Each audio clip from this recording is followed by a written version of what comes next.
सरन्यायाधीशांवर जो बूट फिरकवलेला आहे तो त्या ठिकाणी सरन्यायाधीशांवर बूट फिरकवलेला नसून तो त्या ठिकाणी भारताच्या राज्यघटनेमध्ये सर्वोच्च अशा समजल्या जाणाऱ्या न्यायव्यवस्थेवर तो त्या ठिकाणी बूट फिरकवलेला आहे.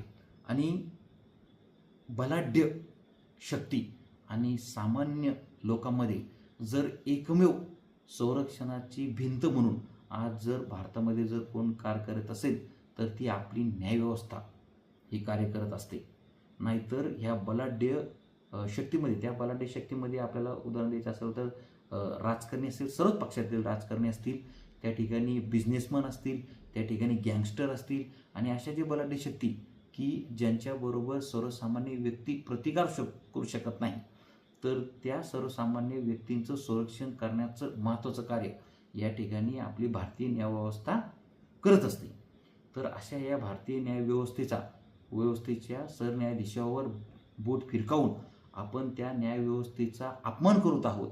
आणि जर हा बूट एका सर्वसामान्य व्यक्तीनं फिरकवलेला असता तर आपण त्या ठिकाणी तो एक वेळेस आपण त्याला माफही केलं असतं. पण सुप्रीम कोर्टामध्ये प्रॅक्टिस करणाऱ्या आणि त्या ठिकाणी नोंदणीकृत अशा वकिलाने त्या ठिकाणी ते कृत्य केलेलं आहे. त्यामुळे हे त्या ठिकाणी क्षमा करण्यासारखं नाही आहे. हे अक्षम्य, निंदनीय आणि अशोभनीय असं त्या ठिकाणी ते कृत्य आहे.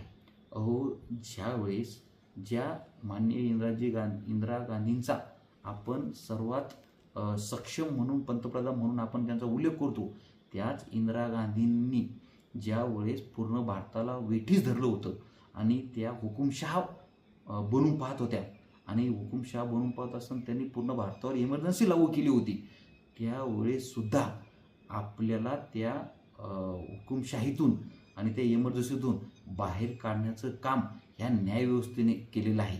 राजनारायण वर्सेस इंदिरा गांधी ही केस जाऊन बघा.